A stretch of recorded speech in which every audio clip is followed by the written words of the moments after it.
खैर, हम यहाँ पर इस विषय के बारे में देख रहे हैं और चलिए अपना विषय हम देखते हैं, विश्वासियों का अधिकार। और हम लेसन नंबर 3 में हैं और यह है पेज नंबर 19 में मेरे सिलेबस में। और मैंने आपको पहले बता दिया कि कैसे सारा अधिकार परमेश्वर की ओर से आता है और ये वचनों के द्वारा खोला जाता है। और जब परमेश्वर ने मनुष्य से कहा कि तुम्हारे पास में अधिकार है, तुम कहो, तुम अधिकार रखो, पृथ्वी को वश में कर लो, उसने अधिकार दिया। उसने पृथ्वी पर का सारा अधिकार मनुष्यों को दे दिया। और फिर हमारे दूसरे पाठ में हमने देखा, मैंने आपको बताया कि शैतान ने आकर उसने हमसे ये सारा अधिकार ले लिया। शैतान स्वर्गदूतों की सामर्थ्य और अधिकार का उपयोग नहीं कर रहा है जो कि हमसे बेहतर हैं। वो मनुष्य की सामर्थ्य और अधिकार का उपयोग कर रहा है कि हमारे विरुद्ध में आ जाए, और ये तो उसे निश्चय निपटने वाले आकार में रख देता है। यह हमें बताता है कि वो हमारे सहयोग के बिना कुछ भी नहीं कर सकता है। मैं सोचता हूं कि ये तो बहुत ही महत्वपूर्ण बात है, जबकि हम चर्चा कर रहे हैं कि अपने अधिकार को ले और शैतान का सामना करें। और आज मैं इसके बारे में बताना चाहता हूं कि कैसे हम अपने चमत्कार को ले। और मैं जानता हूं कि इसके बारे में मैंने आपको बहुत से वचन बताए हैं, और खैर मैंने आपको इसके बारे में बताया, लेकिन चलिए इसे और भी करीबी रूप में देखते हैं। और हम खास करके यहाँ पर चर्चा करते हैं कि कैसे यीशु कुंवारी के द्वारा इस पृथ्वी पर जन्म लिया। मैं विश्वास करता हूं कि कुंवारी के द्वारा जन्म तो अलौकिक था, लेकिन एक तरीके से ये तो पूरी तरह से स्वाभाविक था। ये तो अलौकिक रूप में स्वाभाविक था। यीशु के जन्म के बारे में बाकी सारी बातें तो पूरी तरह से सामान्य थी, हर तरीके से, बस एक बात को छोड़कर कि यहाँ पर पुरुष का बीज नहीं था। यहाँ बीज तो परमेश्वर का वचन था। चलिए इसे यहाँ पर देखते हैं। पहला पत्रस अध्याय 1 वचन 23 से हम देखते हैं।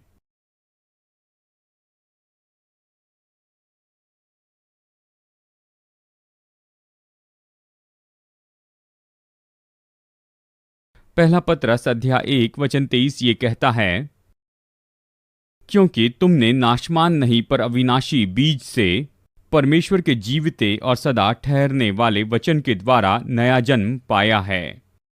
आप परमेश्वर के वचन के अविनाशी बीज के द्वारा नया जन्म पाए हैं। और यहाँ पर बीज के लिए जो ग्रीक शब्द आया है वो स्पोरा, और इसी के द्वारा हम ये शब्द पाते हैं स्पोर, यानी यहाँ पर फूल जो है वो फलवंत होता है और इसके द्वारा फिर से उत्पन्न होता है।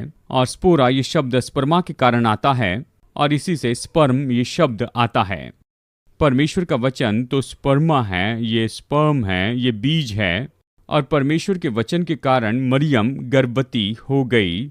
और यहाँ मैं चाहता हूँ कि ज़रा आप सोचिए कि जब परमेश्वर ने आकाश और पृथ्वी को बनाया, मैंने इसके बारे में पहले ही बताया है कि उसने सब कुछ कहा और सब कुछ अस्तित्व में आ गया।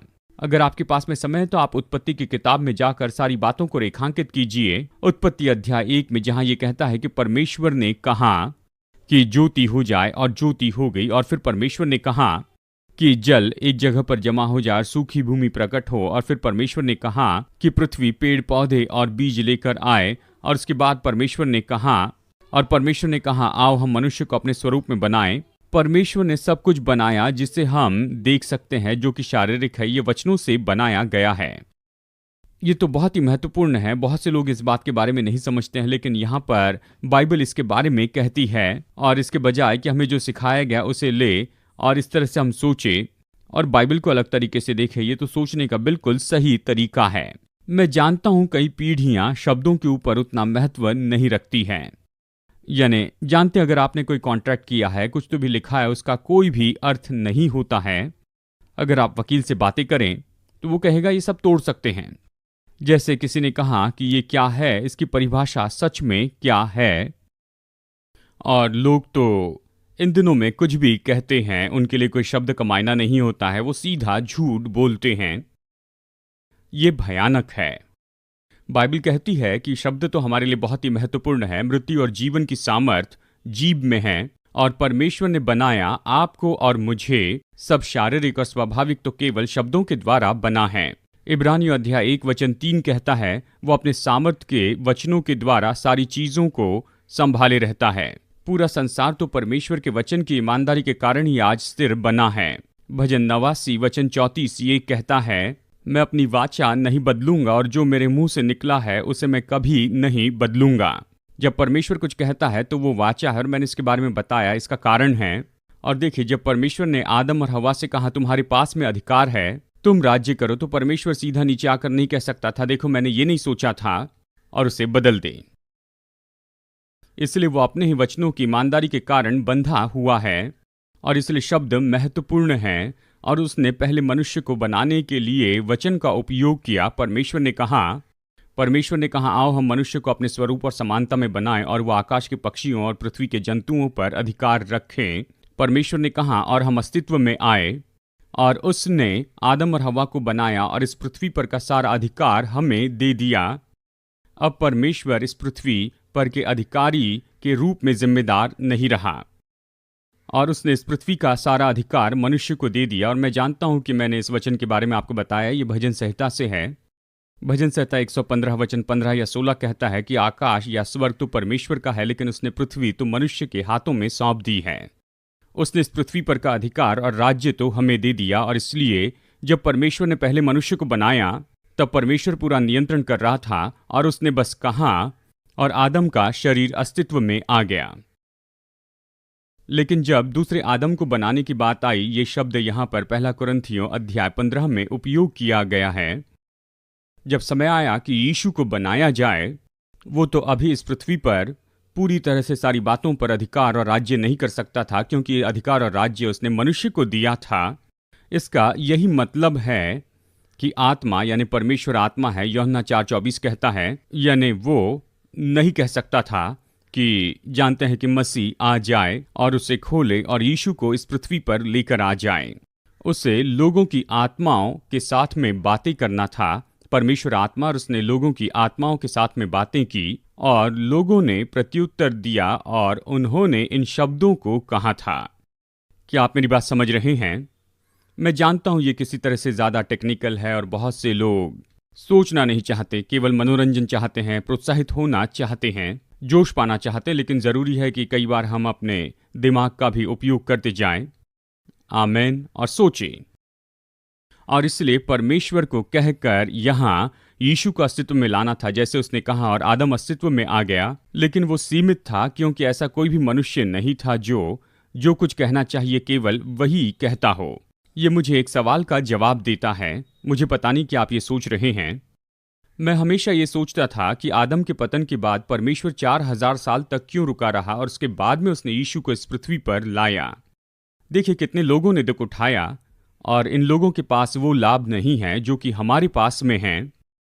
लेकिन गलातियों अध्याय 4 वचन 4 में इस तरह से कहा गया है कि जब समय पूरा हुआ, परमेश्वर ने अपने पुत्र को भेजा जो स्त्री से जन्मा और जो व्यवस्था के अधीन थे, उन्हें छुड़ाने के लिए वो आ गया। समय पूरा हुआ, और इसके लिए कारण था कि क्यों इतना समय लगा। इसके लिए बहुत से कारण हैं। मुझे लगता है एक कारण ये है, और वो ये है कि परमेश्वर को यहाँ पर कहकर यीशु को अस्तित्व में लाना था, जिस तरह आदम को उसने अस्तित्व में लाया, और ये तो केवल वो मनुष्यों के द्वारा ही कर सकता था, और कोई भी एक व्यक्ति वो सब कुछ नहीं कह सकता था जो कि कहा जाना जरूरी था। मुझे याद है पिछली बार मैंने बताया था, और कई बार मैं भूल जाता हूँ कि कब कहा था, लेकिन और उदाहरण के लिए जैसे उसने यशायाह के द्वारा कहा था, यशायाह अध्याय 7 की एक कुंवारी गर्भवती होगी और बेटा उत्पन्न करेगी। मैं खुश हूं कि ये भविष्यवाणी का काम मुझे नहीं दिया गया कि मैं लिखकर ये कहूं कि प्रभु ये कहता है। जरा कल्पना कीजिए कि भविष्यवक्ता कहता है कि एक कुंवारी गर्भवती होगी और उसे बेटा होगा। मैं गारंटी देता हूं कि दोष लगाया जाएगा, आरोप लगाया जाएगा कि कैसे कुंवारी गर्भवती हो सकती है, ये कैसे हो सकता है। और ये बात संभव है कि यशायाह से कहने के पहले परमेश्वर ने ये दूसरे लोगों से भी कहा होगा, लेकिन वो इसे कहने के लिए हिम्मत नहीं जुटा रहे थे। और जबकि ये बात तो बहुत ही जरूरी थी कि कुंवारी गर्भवती हो, क्योंकि यदि यीशु का जन्म स्वाभाविक रीति से होता, जहां पर स्त्री और पुरुष के एकता में आने के कारण उसका जन्म होता, तो उसके अंदर ये भ्रष्टता का स्वभाव होता। उसे शरीर तो चाहिए था, लेकिन उससे वो भ्रष्टता नहीं चाहिए थी जो स्वाभाविक जन्म के द्वारा आता है। इसलिए कुंवारी के द्वारा जन्म होना ही था। और ये तो निश्चय बहुत ही महत्वपूर्ण और जरूरी जानकारी थी, और किसी न किसी को तो ये कहना था। ये कहना भी जरूरी था कि वो बैतलहम में जन्म लेगा। और ये कहा जाना था कि उसका राज्य हमेशा के लिए बना रहेगा और उसके बारे में ये सब कुछ बोलना जरूरी था। जानते हैं, सारी भविष्यवाणियों में उसके बारे में बताया गया है और इसके लिए कई सैकड़ों या कहिए हजारों साल लग गए कि परमेश्वर को ऐसे लोग मिले कि वो उसकी अगुवाई के लिए प्रत्युत्तर देंगे और इतना साहस करेंगे कि इन सारी भविष्यवाणी को वो कहते चले जाएं। और यही तो एक मुख्य कारण है कि यीशु को इस पृथ्वी पर आने के लिए लगभग 4000 साल का समय क्यों लग गया, क्योंकि परमेश्वर को इतना समय लगा कि अधिकार वाले लोग उसके पास में हो जो इस पृथ्वी पर रहते हुए इन भविष्यवाणी को कहते जाएं।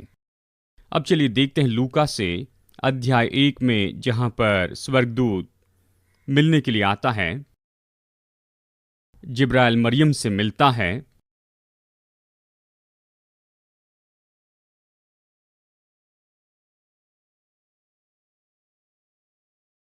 और यहाँ पर लूका अध्याय 1 वचन 26 कहता है, 6वें महीने में, यानी ये तो एलीशिबा के गर्भवती होने के 6वें महीने की बात है। अगर आप इसके पहले के वचनों को पढ़ेंगे तो पाएंगे, यानी एलीशिबा के गर्भवती होने के 6वें महीने में परमेश्वर की ओर से जिब्राइल स्वर्गदूत गलील के नासरत नगर में भेजा गया, एक कुंवारी के पास भेजा गया जिसकी मंगनी यूसुफ नामक दाऊद के घराने के एक पुरुष से हो गई थी और उस कुंवारी का नाम मरियम था। स्वर्गदूत ने उसके पास भीतर आकर कहा, आनंद और जय तेरी हो जिस पर ईश्वर का अनुग्रह हुआ, प्रभु तेरे साथ है, तू सारी स्त्रियों में धन्य है। वो उस वचन से बहुत घबरा गई और सोचने लगी कि ये किस प्रकार का अभिवादन है। ये मुझे हमेशा चौंका देता है कि इसमें परेशान करने वाली बात कौन सी थी। स्वर्गदूत कहता है, सुनो, तुम पर बड़ी कृपा हुई है। देखिए, बहुत से लोग ये सोचते हैं कि ये सुनकर आप बहुत ही उत्साहित हो जाएंगे, लेकिन जानते हैं परमेश्वर के बारे में हमारे पास इतनी गलत धारणाएं हैं। हम सोचते हैं वो बहुत क्रोधित है, मारने वाला है। अगर जिब्राइल स्वर्गदूत उसके पास आकर कहता है कि तुम तो बहुत ही बेकार हो, तुम योग्य नहीं हो, एक दिन भी ठीक नहीं रही, तो शायद वो कह सकती थी कि ये परमेश्वर है। लेकिन स्वर्गदूत आकर कहता है, तुझ पर बड़ी कृपा हुई है, और वो तो ये सुनकर बड़ी परेशान हो जाती है और मन में सोचती है कि ये किस तरह का अभिवादन है। उस समय भी आस्था इतनी ही गलत थी। वचन 30 कहता है, स्वर्गदूत ने उससे कहा, हे मरियम, भयभीत न हो, क्योंकि परमेश्वर का अनुग्रह तुझ पर हुआ है। देख, तू गर्भवती होगी और तेरे एक पुत्र उत्पन्न होगा, तो उसका नाम यीशु रखना। वो महान होगा और परम प्रधान का पुत्र कहलाएगा, और प्रभु परमेश्वर उसके पिता दाऊद का सिंहासन उसको देगा। इस तरह से कहता है, और वो याकूब के घराने पर सदा राज्य करेगा और उसके राज्य का अंत न होगा। मरियम ने स्वर्गदूत से कहा, ये कैसे होगा, मैं तो पुरुष को जानती ही नहीं। ये वही जिब्राइल स्वर्गदूत है जो इसके पहले जकरिया याजक के सामने प्रकट हुआ था। इस अध्याय की शुरुआत में जकरिया भवन में था, वहां बलिदान चढ़ा रहा था और स्वर्गदूत ने उससे कहा कि उसकी पत्नी एलीशिबा अपने बुढ़ापे में बच्चे को जन्म देगी। ये कुंवारी के द्वारा जन्म नहीं, लेकिन चमत्कारी जन्म था, क्योंकि वो तो पूरी तरह से बूढ़ी हो गई थी और उसका शरीर भी बूढ़ा हो गया था, और ऐसे समय बच्चे को जन्म देना तो असंभव था। और फिर जब जकरिया ने इस बात को सुना, तब जकरिया ने कहा कि ये कैसे हो सकता है। उसने सवाल पूछा, लेकिन उसका सवाल अविश्वास का था। उसका सवाल तो संदेह से भरा था, मानो ये कहना था, मुझे इस पर विश्वास नहीं है, ये कैसे हो सकता है। और जिब्राइल ने उसे गूंगा कर दिया था, उसका मुंह बंद किया, ताकि परमेश्वर की योजना में गड़बड़ी न लाए। ये वही स्वर्गदूत है, और मरियम ने उससे ये सवाल पूछा, और ये कैसे हो सकता है, मैं पुरुष को जानती भी नहीं। यहां पर उसने उसे नहीं डांटा। देखिए, मैं ये विश्वास करता हूं कि सवाल पूछना तो ठीक है, लेकिन ये इस बात पर आधारित होता है कि आपका मकसद क्या है उस सवाल के पूछने के पीछे। कहिए, अगर परमेश्वर आपसे कहता है, कहिए कि आप सेवा करने वाले हजारों लोगों के बीच प्रचार करेंगे और आप थोड़े डरपोक व्यक्ति हैं, तो आप कहेंगे ये कैसे हो सकता है, मुझे इस पर विश्वास नहीं है, तो आप गूंगे हो जाएंगे। लेकिन यदि आप ये कहें कि पिता, ये सब कुछ कैसे हो सकता है, मैं खुद इसे नहीं कर सकता हूं, ये तो सवाल है। मैं आपको बता दूं कि मरियम ने ये सवाल पूछकर अच्छा ही किया। कहिए कि अगर अब्राहम ये सवाल पूछता जब प्रभु ने कहा कि तुम्हें एक पुत्र उत्पन्न होगा, और अब्राहम उससे कहता, क्या तुम सारा के बारे में कह रहे हो या फिर तामार के बारे में, इससे अरब और इजराइल का मतभेद पूरी तरह खत्म हो जाता। यदि वो जानकारी के लिए इस तरह से सवाल पूछता, तो सवाल पूछने में कुछ भी गलत नहीं है। सच्चाई देखा जाए तो ये अच्छा ही है, कि सवाल पूछे जब तक कि आप ये न कहें कि मैं अविश्वास करता हूं, मुझे नहीं लगता कि ये सब कुछ हो सकता है। आप कहिए मैं विश्वास करता हूं, लेकिन पिता तू इसे कैसे करेगा? क्या तू चाहता है कि मैं कुछ करूं और ये कैसे काम करेगा? ये ठीक है। बाइबल पढ़ते समय अगर आप किसी तरह से सवाल पूछते हैं तो ये ठीक है, जब तक कि आपके दिल की मनोदशा बिल्कुल सही है, आप बलवा करने वाले, दोष निकालने वाले ना हो और अविश्वास से भरे ना हो। मरियम ने ये पूछा कि ये कैसे हो सकता है, मैं तो पुरुष को जानती भी नहीं। अच्छा उसने ये सवाल पूछा, नहीं तो वो अनुमान लगाती कि उससे और यूसुफ को आगे बढ़कर शारीरिक संबंध रखना होगा, और यहाँ पर इसके कारण जो कुछ भी परमेश्वर ने योजना बनाई थी वो पूरी तरह से खत्म हो सकती थी। स्वर्गदूत ने उसको उत्तर दिया, उसने कहा, पवित्र आत्मा तुझ पर उतरेगा और परम प्रधान की सामर्थ तुझ पर छाया करेगी, इसलिए वो पवित्र जो उत्पन्न होने वाला है परमेश्वर का पुत्र कहलाएगा। वो परमेश्वर का पुत्र कहलाएगा। और सुन, तेरी कुटुंबिनी इलिशिबा के भी बुढ़ापे में पुत्र होने वाला है। ये उसका जो बांझ कहलाती थी 6वां महीना है। मैं सोचता हूं जिब्राइल यहां पर यही तो कर रहा था। यहां पर देखिए इलिशिबा के बारे में, क्योंकि वो तो पूरी तरह से बूढ़ी हो गई थी, और मैं विश्वास करता हूं वो उसे चिन्ह दे रहा था कि ऐसी बात जिसके बारे में वो निश्चित हो जाए कि ये तो परमेश्वर की ओर से ही है और ये सच में पूरा होगा, क्योंकि इलिशिबा सच में गर्भवती है। तो ये पूरी तरह से चमत्कार होगा। अगर वो चमत्कार हो सकता है तो ये चमत्कार भी जरूर होगा। मैं सोचता हूँ जिब्राइल ने इसीलिए ये सारी बातें उसे बताई ताकि ये सुनकर उसके अंदर इसके लिए शाश्वती आ जाए। फिर वचन 37 कहता है कि परमेश्वर के लिए कुछ भी असंभव नहीं है। एक अनुवाद इस तरह से कहता है कि परमेश्वर का कोई भी वचन परिपूर्णता की सामर्थ्य के बिना नहीं जाता है। जब भी परमेश्वर प्रतिज्ञा देता है, जैसे उसने पतरस से कहा कि इस एक शब्द में इतनी सामर्थ और इतना अधिकार था, बस इस एक शब्द में, कि वो पानी के ऊपर चलने लगे। परमेश्वर का हर एक वचन अपने अंदर लिए हैं सामर्थ और अधिकार को। वचन ने इस शारीरिक संसार को बनाया है। फिर कहूं, हम वचन को इतना महत्व नहीं देते, लेकिन निश्चय ही वचन तो सबसे ज्यादा महत्वपूर्ण है। हर एक वचन महत्वपूर्ण है।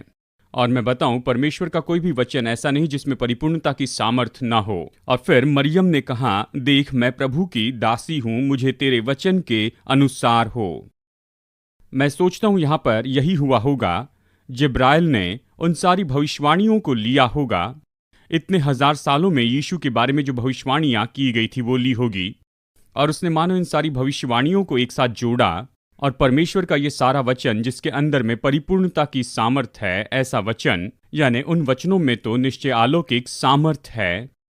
और सामान्य रूप में वो मरियम के सामने इस बात को रखता है।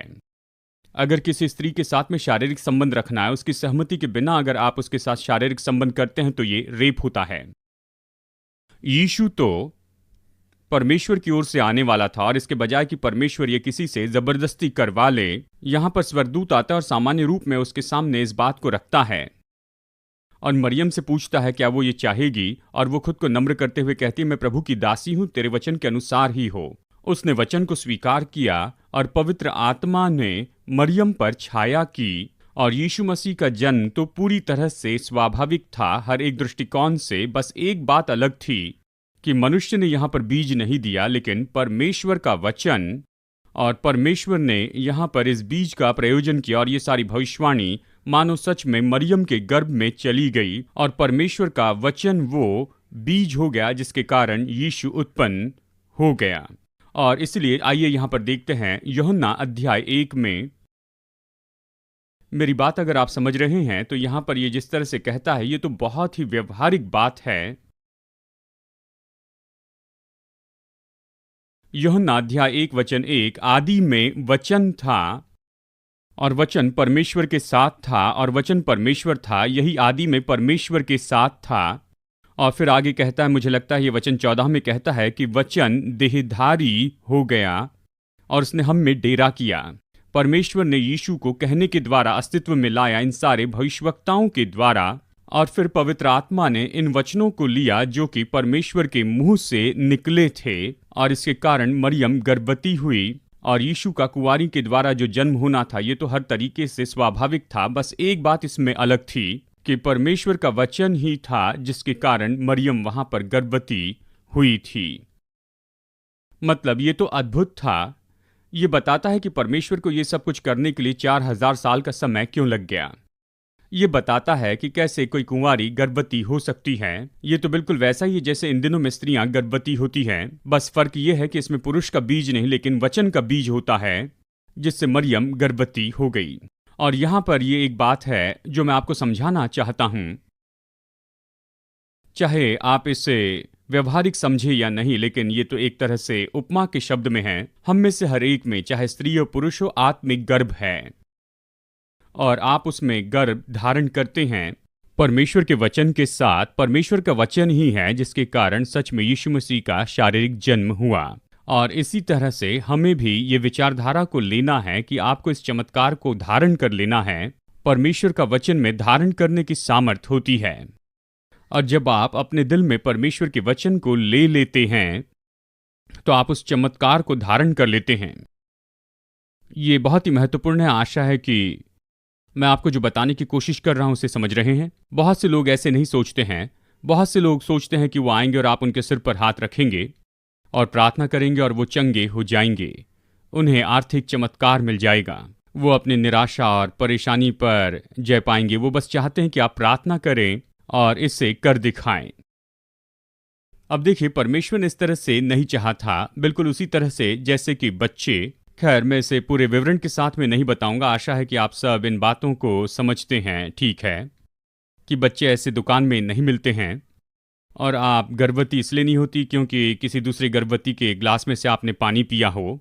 और आशा है कि आप इन सारी बातों को अच्छे से जानते हैं। लेकिन क्या आप जानते हैं, आपको उस बच्चे को धारण करना पड़ता है। और इसी तरह आपको इस विचार को लेना होगा कि आपको चमत्कार को धारण कर लेना होगा। ये बात सच है कि किसी और ने धारण किए हुए बच्चे को आप गोद लेकर अपना बच्चा बना सकते हैं, और ये हो सकता है, लेकिन ये सामान्य तरीका नहीं है। किसी न किसी को तो गर्भ धारण करना होगा। यानी इसी तरह से ऐसे भी लोग हैं जिनके संपर्क में आ सकते हैं, जिनके पास में चमत्कार का वरदान होगा, और इस तरह आप अपने चमत्कार को गोद ले सकते हैं। यानी किसी और व्यक्ति ने प्रभु के साथ में समय बिताया है, जिसने वचन का अध्ययन किया, अभिषेक उनमें से बहता है, और वो आपको चमत्कार प्राप्त करवा कर दे सकते हैं। लेकिन ये तो साधारण बात नहीं है, और स्वाभाविक तरीके से आप ऐसा नहीं कर सकते हैं। या हो सकता है कि आप किसी और से अपना बच्चा पैदा करते हो, जैसे इन दिनों में बीज को लेकर किसी दूसरे स्त्री के गर्भ में रखा जाता है, वो गर्भवती होती है, बच्चे को जन्म देती है, और फिर आप उस बच्चे को ले लेते हैं, लेकिन कोई और अपने गर्भ में 9 महीने तक उसे रखता है। ये सब होता है, लेकिन ये सामान्य नहीं है। हम में से ज्यादातर लोग इस तरह से पैदा हुए जहां स्त्री और पुरुष एक साथ में आए और वो गर्भ धारणा करते हैं और जन्म देते हैं। क्या आप समझ गए हैं? और इसी तरह से आत्मिक क्षेत्र में भी हमारे पास में इसी तरह की मनोदशा होनी चाहिए। और फिर इसके बजाय कि वो परमेश्वर मुझे चंगाई दे, आपको वचन लेने होंगे जो चंगाई की प्रतिज्ञा करते हैं, और आपको इन वचनों को लेना होगा। मैं विश्वास करता हूं नीति वचन अध्याय 4 वचन 20 या 22 कहता है कि परमेश्वर का वचन तंदुरुस्ती है आपके पूरे शरीर के लिए, और जो इसे पाते हैं उनके लिए ये जीवन होता है। उसके कोड़े खाने से आप चंगे हो चुके हैं। पहला पत्रस अध्याय 2 वचन 24 कहता है उसके कारण तुम चंगे हो चुके हो। मत्ती 8:17 कि ये तो भविष्यवाणी की परिपूर्णता है कि उसने हमारे रोगों को उठा लिया और हमारे दुखों को सह लिया। तीसरा यूहन्ना अध्याय 1 वचन 2 हे प्रियो, मैं सबसे बढ़कर चाहता हूँ जैसे तुम्हारी आत्मा उन्नति करती है वैसे तुम तंदुरुस्ती में रहो। भजन संहिता 107:20 वो अपने वचन को भेजकर चंगाई देता है।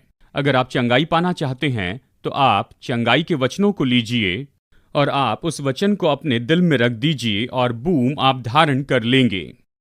और फिर उसके बाद में कुछ समय लगता है, और यही कारण है कि बहुत से लोग इसे नहीं करते हैं। वो बस टीवी के सामने बैठकर जहां उनका पेट मुड़ता है वहां पर मुड़ जाना चाहते हैं और प्रभु को नहीं खोजते हैं, शारीरिक मनुष्य जैसे रहते हैं और ये सब कुछ करते हैं और फिर चंगाई पाना चाहते हैं। और इसके बजाय कि समय और परिश्रम करते जाए, जो कि वचन के लिए बहुत जरूरी होता है कि चमत्कार को आप धारण कर ले और फिर इसके लिए पूरा समय आप हो जाने दे। जैसे आप जानते हैं बच्चा तुरंत पैदा नहीं होता है। जब स्त्री बच्चे को जन्म देती है, यानी अगर कोई बच्चे को जन्म देती है और कोई पुरुष आकर कहे इसके लिए ज़्यादा समय नहीं लगा, अगर कोई ऐसे कहे तो ये विख्यात नहीं होगा, क्योंकि वो स्त्री जानती है कि ये केवल जन्म देने की क्रिया नहीं, लेकिन उसे 9 महीने तक अपने गर्भ में रखकर संभालना पड़ा और फिर उसने जन्म दिया, और इसलिए ये एक बहुत बड़ी क्रिया है। और इसी तरह से जब आप अपने चमत्कार को होते हुए देखते हैं तो ये ऐसे अकस्मात नहीं हो जाता है। ये तुरंत नहीं होता है, आपको इसे धारण करना पड़ता है, अपने दिल में चमत्कार लेना पड़ता है और इसके लिए समय लगता है।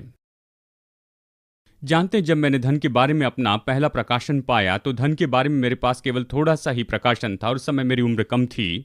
उसके बाद मैंने अपनी जिंदगी का हर एक डॉलर दे दिया। मुझे नहीं लगता कि मैंने अपनी जिंदगी में कोई डॉलर अपने पास रखा होगा, कभी भी। मैं तो देने के लिए बहुत ही समर्पित व्यक्ति था, क्योंकि मेरी परवरिश इसी तरह से हुई थी।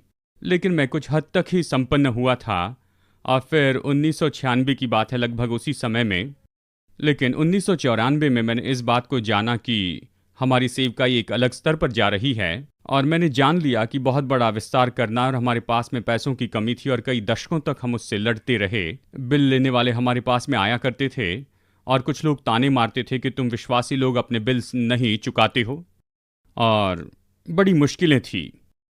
और मैंने जान लिया कि मुझे इससे भी महान प्रकाशन की ज़रूरत है, और उस समय मैंने लगभग 100 वचनों को ले लिया, संपन्नता के बारे में उसे अपने कंप्यूटर पर रखा, और मैं बस उन वचनों को पढ़ते चला गया।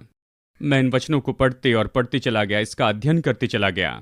मैंने 2 साल तक ऐसा किया, और अगर आप मुझसे पूछे कि क्या हुआ, कुछ नहीं। मुझे कोई नया प्रकाशन नहीं मिला, और ये कोई बहुत ही अद्भुत बात भी नहीं थी। लेकिन जानते हैं, मैं परमेश्वर के वचन को अपने भीतर आने दिया, मैं उसे धारण करते चला गया। और 1996 में प्रभु के एक दास पास्टर डीन मेल्टन शार्लेट कैरोलिना से हमारे बाइबल स्कूल में आकर संदेश देने लग गए। मैंने पहले भी बताया, मैं वहां पर लीगल पैड और पेपर लेकर बैठ गया और संपन्नता के बारे में हर एक बातों को लिखा, क्योंकि उनके जीवन में मैंने इसे होते हुए देखा था, जैसे मेरे जीवन में नहीं हो रहा था। मैं वहां पर 2 दिनों तक बैठा, हर दिन 3-3 घंटे, लेकिन मैंने एक भी वचन नहीं लिखा, और मैंने कुछ भी नहीं लिखा, और उन्होंने एक भी ऐसा शब्द नहीं कहा जो कि मैं नहीं जानता था। लेकिन ये तो मानो मेरे अंदर एक विस्फोट के जैसे फूट पड़ा, और मैंने इसका प्रकाशन पाया। मतलब मैं कहूँ, ये मेरे लिए वास्तविक हो गया, और मैंने देखा, संपन्नता को ऐसे देखा जो पहले कभी नहीं देखा था, और मैंने छुटकारा प्राप्त किया, डर से छुटकारा, कि जब मैं संपन्नता के बारे में बताऊंगा तो लोग मेरे बारे में क्या कहते जाएंगे। और ये तो मानो ऐसा हुआ जैसे बूम, और सब कुछ बिल्कुल फूट निकला। फिर उस समय के बाद में हमें कभी संपन्नता की कोई परेशानी नहीं हुई। और मैं कहूं कि चमत्कार होते हैं, अलौकिक काम होते जाते हैं, और कुछ लोग इसकी ओर देखकर कहेंगे, देखो ये तो बस ऐसी चुटकी बजाते हुआ। ये तो 2 साल की क्रिया थी। मैं आपको सच बताऊं, 2 साल से भी ज्यादा समय इसमें लग गया। कई साल से मैं इस पर मनन कर रहा था, लेकिन 2 साल मैंने इसकी ओर बहुत ज्यादा जोर दिया। मैं इन वचनों का अध्ययन कर रहा था, इस पर मनन कर रहा था, और कह रहा था, पिता मुझे प्रकाशन चाहिए संपन्नता के बारे में। और ये तो मानो 2 साल की क्रिया थी, जैसे कोई स्त्री किसी बच्चे को जन्म देती है। ये तो उस क्रिया को खत्म करना है, ये तो पूरी क्रिया नहीं है। आमीन। और बहुत से लोग इसे इस तरह से नहीं करते हैं, और बस प्रार्थना करते हैं, मुझे चंगाई दे प्रभु, और बस प्रार्थना करते और कुछ भी नहीं होता है, तो कहते पता नहीं प्रभु ने चंगाई क्यों नहीं दी। ये तो पूरी तरह से गलत बात है। जैसे कोई स्त्री कहती है कि मुझे संतान चाहिए, वो प्रार्थना करती है और तुरंत कुछ नहीं हुआ तो कहती है ये काम नहीं करता है। नहीं, धारणा की एक क्रिया होती है, उसके बाद में उस बच्चे को जन्म के लिए समय लगता है। जानते हैं, जब स्त्री गर्भवती होती है तो उसे पता भी नहीं चलता है। स्त्री जानने के पहले ही गर्भवती हो जाती है। मुझे याद है, मेरे बड़े बेटे जोशुआ के जन्म के समय मेरी पत्नी प्रेग्नेंट हुई। हमारा पहला बेटा, उस समय ये सुबह 4:30 बजे उठी, कहा मुझे पीनट बटर और बनाना सैंडविच दीजिए।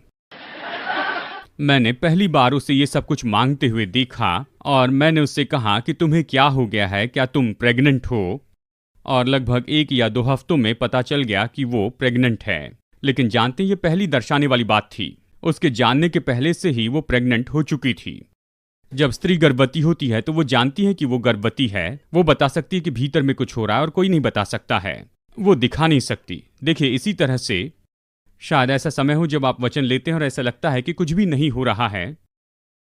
लेकिन मैं आपको प्रतिज्ञा करूं, अगर आपका दिल खुला है और आप पवित्र आत्मा से मांग रहे हैं कि परमेश्वर कुछ काम कर रहा है, और आप चमत्कार को धारण कर रहे हैं, और आप नहीं जानते हैं कि यहां पर कुछ हो रहा है, और फिर ऐसा समय आता है कि कुछ हो रहा है, ये आप जानते हैं, लेकिन किसी को समझाकर नहीं बता सकते हैं। इसके बारे में कोई भी सबूत नहीं है, लेकिन आप आत्मिक रूप में उसे धारण कर चुके हैं, और आप जानते हैं कि कुछ तो भी हो रहा है। प्रभु आपके भीतर में काम कर रहा है, और आप इसकी सराहना करने लग जाते हैं। और आप इसके बारे में उत्साहित होते हैं, लेकिन बाकी इसे नहीं देख पाते हैं, इसके लिए कोई सबूत नहीं होता है। जैमी और मैं इस तरह से काफ़ी समय तक एक साथ रहे, हम कई दशकों तक एक साथ रहे। अगर लोग हमसे ये पूछे, अगर हम उनसे कहते हमें सेवकाई के लिए बुलाया गया, तो हमारी ओर मुस्कुरा कर देख कर कहते मुझे नहीं लगता, क्योंकि कोई सबूत नहीं थे। और हम कश्मकश करते गए, और हम जानते थे कि परमेश्वर ने हमारे भीतर में कुछ काम किया है। दूसरे लोग देख नहीं पाते थे, लेकिन हम जानते थे कि वचन का हम पर प्रभाव हो रहा है।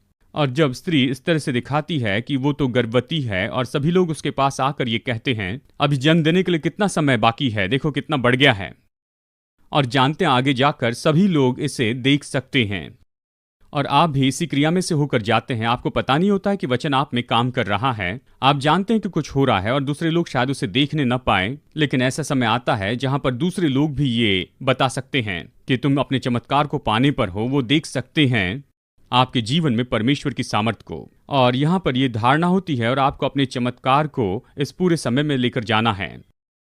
आमीन। ये बात मुझे चौंका देती है कि लोग इस बात को क्यों नहीं समझते हैं। वो प्रार्थना करते, अपेक्षा करते हैं कि कुछ होगा, जैसे मानो स्टोर से किसी बच्चे को खरीदने की सोच रहे हैं। यह ऐसे नहीं होता है। आपको समझना होगा कि परमेश्वर का राज्य कैसे काम करता है। अगर सर्वशक्तिमान परमेश्वर को ये नियम पालन करने हैं, 4000 साल तक उसे राह देखना पड़ा, क्योंकि उसे कहना था और यीशु को अस्तित्व में लेकर आना था, जहां पर वचन देहधारी हो जाए। अगर परमेश्वर इन सारी बातों के लिए सीमित हो गया है, इन नियमों और व्यवस्था के लिए, तो आपको क्या लगता है आप इससे कैसे छूट सकते हैं? और इसके लिए बस एक ही तरीका है कि मैं आपके चमत्कार को धारण करूं, उसे जन्म दूं, और उसके बाद में आप उसे ले सकते हैं। लेकिन यह इस तरह से सामान्य बात नहीं है। आप में से हर एक के अंदर क्षमता है कि आप इसे धारण करें, लेकिन आप में से हर एक को ऐसी जगह पहुंचना है जहां पर आप वचन को ले। वचन देहधारी हुआ। इन वचनों में सामर्थ है। परमेश्वर के हर एक वचन में अलौकिक सामर्थ है। अगर आपको धन चाहिए तो आप धन के बारे में वचनों को लीजिए और उस पर मनन कीजिए, और ये तो सामान्य से बढ़कर होना चाहिए। वचन से आपको पहचान कर लेनी है। जानते हैं कोई स्त्री पुरुष के पास में आ सकती है, लेकिन इसके कारण वो गर्भवती नहीं होगी, और इससे भी बढ़कर कुछ होना जरूरी है ताकि वो गर्भधारणा कर सके। इसी तरह से लोग कहते हैं मुझे पता है बाइबल ये कहीं तो भी कहती है, मुझे पता नहीं क्या ये पुराने नियम में है, यानी उसके कोड़े खाने से हम चंगे हो गए, कहीं ना कहीं ये लिखा है। उससे आप कभी प्रेग्नेंट नहीं होंगे, आप कभी चमत्कार नहीं पाएंगे। आपको ऐसे जगह पर पहुंचना होगा जहां परमेश्वर का वचन आप में जड़ पकड़ते चले जाए। इसके लिए परिश्रम लगता है, इसके लिए नजदीकी संबंध लगता है। वचन के बारे में आपको निश्चय वचन लेना है। आपको जो कुछ भी चाहिए उसके बारे में वचन ले ले। अगर आप डरने वाले व्यक्ति हैं तो आप ऐसे वचन लीजिए कि धर्मी जन सिंह के जैसे साहसी होगा। नीति वचन 28:1। ऐसे वचन लीजिए जैसे कि मनुष्य का भय केवल जाल लेकर आता है। ऐसे वचन को लीजिए, इस पर मनन कीजिए। जानते हैं जब आप ऐसा करते जाएंगे, इसके कारण आप अपने अंदर में से धारण कर पाएंगे, और इसके कारण आप अपनी समस्याओं का साहस से सामना करेंगे। अगर आप निराश हैं तो ऐसे वचन ले जैसे कि परमेश्वर का आनंद मेरा बल है, और ऐसे वचन लेते चले जाइए, इस पर मनन कीजिए, और ये निश्चय आपके अंदर में आनंद और खुशी को उत्पन्न करते जाएगा। ये बहुत ही सरल है। मुझे पता नहीं लोग इसे क्यों चूक जाते हैं। पता है, स्वाभाविक संसार में अगर स्त्री केवल गर्भवती होने के लिए प्रार्थना करते चले जाए और वो अपने पति के साथ में संबंध नहीं रखे, तो आप उसकी ओर देखकर कहेंगे ये तो पूरी तरह से पागल हो गई है। किसी को तो आपको सच्चाई बतानी होगी, जीवन की सच्चाई के बारे में आपको सिखाना पड़ेगा। हम ऐसे व्यक्ति को देखकर उनका मजाक उड़ाते हैं, लेकिन फिर भी आत्मिक रीति से हम प्रतिदिन ऐसे ही करते हैं। वो प्रार्थना करते हैं, ओ प्रभु मैं तुझसे विनती करता हूं मुझे संपन्न कर। कौन सा वचन आपके पास है? ओ मुझे पता नहीं, कोई वचन है कि वो हमारी जरूरतें पूरी कर देगा। आप इस तरह नहीं लेते हैं। आपके पास में खड़े रहने के लिए वचन होना चाहिए। आपको वचन ले लेना है, और आपके जीवन में आपको और क्या चाहिए? यहां पर देखिए प्रतिज्ञाएं हैं, और उसकी सामर्थ को धारण करना है। तो बस आपको इन वचनों को लेते चले जाना है, इसे अपने दिल में रखना, और इसे आपको समय देना होगा। धारण करने का समय होता है। अगर आप हिम्मत न हारे तो सही समय पर आप इसकी कटनी कर पाएंगे। और ये तो यहां पर के हर एक व्यक्ति की समस्या के लिए हल है। चाहे आपकी समस्या कोई भी क्यों ना हो, इससे कोई फर्क नहीं पड़ता। आपके लिए तो उत्तर है। परमेश्वर के वचन में आपकी हर एक समस्या के लिए उत्तर दिया है। आप वचनों में जाइए और इन वचनों को आप ढूंढ लीजिए, और अपने वचन को ले लीजिए। क्या यह सरल नहीं है? अगर आप सच में इस बात को समझ गए हैं, जानते हैं आपको क्या करना है, बस आपको बैठकर इन बातों को देखना है कि मुझे यहां पर कौन सी बातें करनी हैं, मुझ में किस बात की कमी है जिसमें मुझे बदलाव लेकर आना है। और आप उन क्षेत्रों को ढूंढिए, फिर आप ऐसे वचन को ढूंढ निकालिए जो आपकी परिस्थितियों के बारे में कहें, और फिर आप उसे कहते जाएं, और आप उन वचनों को लीजिए, उन वचनों पर आप मनन करते चले जाइए, दिन रात उस पर मनन करें। मैं गारंटी दूं कि आप उसे धारण करेंगे। ऐसी कोई बात नहीं जिसे आत्मिक रीति से बांझ व्यक्ति कह सकते हैं। हम में से हर एक व्यक्ति में आत्मिक रीति से उत्पादन करने की क्षमता है। हम में से हर कोई धारण कर सकता है, लेकिन आपके भीतर वो क्रिया होनी चाहिए, आपके पास वो संबंध होना चाहिए। वचन को आपको पहचान लेना, और बहुत ही कम लोग इसे कर पाते हैं। और एक तरह से मैं यहाँ पर अच्छे लोगों को प्रचार कर रहा हूँ, क्योंकि आप बाइबल स्कूल में हैं और आप वचन के महत्व को समझ सकते हैं। ये समझने में आपकी मदद करेगा। बहुत से लोग वचन के साथ में करीबी संबंध रखते हैं। परमेश्वर का वचन आपके दिल में बोया जाता है, और यही तो आपको बदलते जाता है। आप चमत्कारों को धारण करेंगे। आप समझे बिना ही आनंद और शांति को प्राप्त करने लगेंगे। बिना परिश्रम के बदलाव के बारे में मैं यही तो सिखाता हूं। यह बिना परिश्रम के आपको बदल देता है। मरकुस अध्याय 4, जहां पर बीज बोया गया है, ये फलवंत होता है, कुछ 30 गुना, कुछ 60 गुना और कोई 100 गुना। ये परमेश्वर के वचन के लिए सच्चा है, और यहां तक कि परमेश्वर के हर एक वचन के लिए ये सच्चा है। मृत्यु और जीवन तो जीव के वश में है। और अगर आप अपने आप को खोलते चले जा रहे हैं डर और संदेह के लिए, इस संसार की बातों के लिए, तो आप अपने आप को उन बातों के लिए खोलकर निराशा लेकर आ सकते हैं, और बीमारी को, और गरीबी को, और कड़वाहट को, और डर और विश्वासघात और ये सारी बातें। अगर आप इस तरह से कल्पना कीजिए कि मेरे मुंह से निकलने वाला हर एक वचन जो कि किसी पात्र के जैसे है, एक तो इसमें जीवन होगा या फिर इसमें मृत्यु होगी। अगर आप इस पर मनन करते जाएं, तो यह आपके भीतर में जाएगा, ये उत्पन्न करेगा, ये फलवंत होगा। अगर आप इस बात के चित्र को देख ले, अगर आप इसे समझ ले, तो मैं आपको गारंटी दूं, तो आप ऐसी बातों को नहीं सुनेंगे जो रेडियो और टेलीविजन पर आप सुनते आए हैं। आप उन प्रोग्राम को नहीं देखेंगे, आप उन मैगजीन को नहीं पढ़ते जाएंगे, आप लोगों की बातें नहीं सुनेंगे, उनकी बातों की ओर ध्यान नहीं देंगे, और उन बातों को आप नहीं कहेंगे। अगर आप इन सारी क्रिया को समझ ले कि वचन जाकर ये सारे काम करता है, वचन इसके बारे में यही तो कहता है। पहला कुरिन्थियों अध्याय 15 वचन 33 कहता है कि धोखा न खाओ, बुरी संगति अच्छे चरित्र को बिगाड़ देती है। ऐसा व्यक्ति जो कहता है कि सुनो, मुझे इससे कोई परेशानी नहीं होती, मैं फिल्में देख सकता हूँ, गाने सुन सकता हूँ, लोग ये सब कुछ कर रहे हैं, मुझे इससे परेशानी नहीं हो सकती, मैं निपट सकता हूँ, तो आपने धोखा खाया है। बुरी संगति अच्छे चरित्र को बर्बाद कर देती है।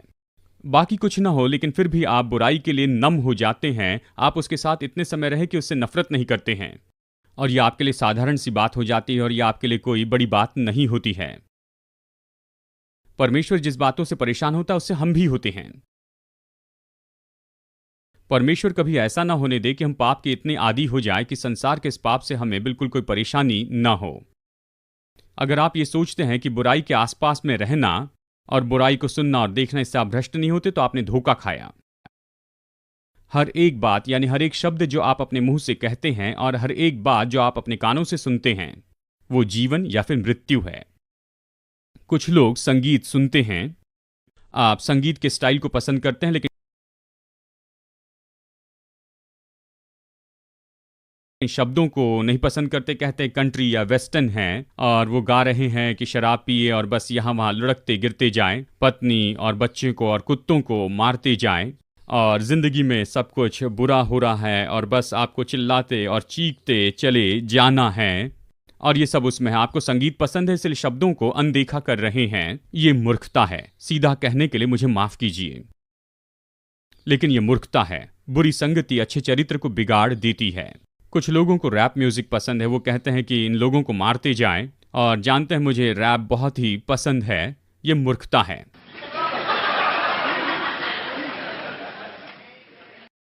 और कुछ लोगों को प्यार के गीत बहुत पसंद है, जहां पर अभिलाषा के बारे में बताया गया है। ये आपकी पत्नी के बारे में नहीं, लेकिन ये किसी और के बारे में गीत गाना है। ये सब अलग है, लेकिन मुझे संगीत पसंद है। ये तो मूर्खता है। शब्द महत्वपूर्ण हैं। शब्द आपके जीवन में धारण किए जाते हैं। शब्द बहुत ही महत्वपूर्ण है। आपको शब्दों की सामर्थ को समझना होगा। अगर आप इस क्रिया के बारे में समझ गए जो मैंने आपको बताया कि कैसे आप धारण करते हैं चमत्कार को, ये सकारात्मक बाजू है, लेकिन आप धारण कर सकते हैं नकारात्मक बातों को, असफलता को धारण कर सकते हैं। शब्द उसने हमें कहकर अस्तित्व में लाया, उसने कहकर यीशु को अस्तित्व में लाया है। और आपको जो कुछ भी चमत्कार चाहिए वो शब्दों के द्वारा आएगा और मुख्यतः परमेश्वर के वचन के द्वारा आएगा। ये सामर्थ्य है।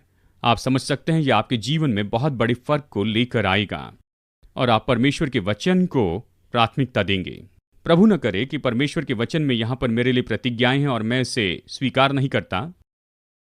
हमें मरियम के जैसे प्रत्युत्तर देना है और कहना है कि तेरे वचन के अनुसार ही मेरे साथ हो। हमें वचन में जाकर देखना है कि वो हमें आशीष देकर संपन्न करना चाहता है। पिता, मैं इसे ले लेता हूं, तेरे वचन के अनुसार मेरे साथ में हो। मैं तो आशीषित हूं, मैं बहुत से देशों को आशीष दूंगा और मैं कभी उधार नहीं लूंगा। आप वचन में देखिए कि उसके कोड़े खाने से आप चंगे हो चुके हैं। पिता, मैं इसे ले लेता हूं, मैं चंगा हो चुका हूं। अगर मैं चंगा हो चुका हूं तो मैं चंगा हूं, मैं बीमार नहीं होऊंगा और मेरे जीवन में कभी कोई कमजोरी नहीं रहेगी। और आप पृथ्वी के बाकी सभी लोगों से बहुत ऊंचे पर होंगे और सभी लोग देखेंगे कि आपको प्रभु के नाम से बुलाया गया है और वो आपसे डरेंगे। और आपको इस वचन को ले लेना है, उसे धारण करना है, इसे ले लेना है, उसे अपने जीवन में उत्पन्न करने देना है। और मैं निश्चय जानता हूं कि आपने इन सारी बातों को समझा। ये सामर्थ्य बात है और ये तो विश्वासी के अधिकार के साथ में चलने वाली बात है। अगर आप इस शारीरिक देह में रहते हुए वचन को स्वीकार करते हैं और अपने मुंह से परमेश्वर का वचन कहते जाते हैं। कुछ मिनट बाकी है, चलिए मैं आपको ये बताऊं जो मैंने क्रिफ्लो डॉलर से सीखा है।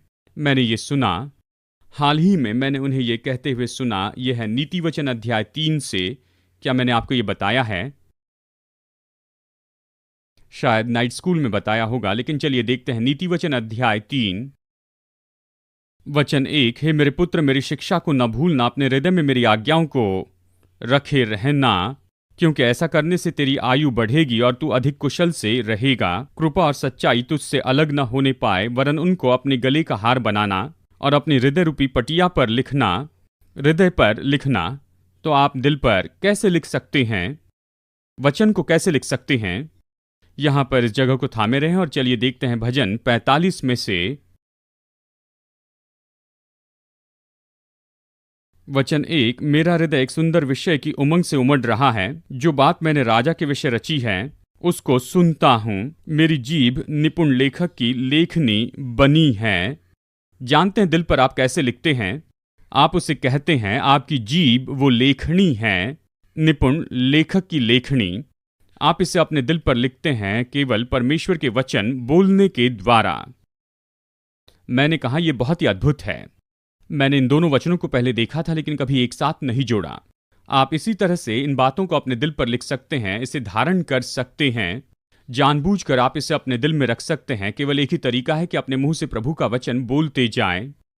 कहना शुरू करें, मैं चंगा हो चुका हूं, मैं आशीषित हूं, मैं संपन्न हूं, परमेश्वर मुझसे प्रेम करता है। आप इन बातों को कहिए, इन वचनों को लीजिए और ये जो शब्द हैं ये आपके दिल में धारण किए जाएंगे। जो वचन आप बोलते जाएंगे वो मेरे कहे हुए शब्दों से बढ़कर आप पर प्रभाव डालते हैं।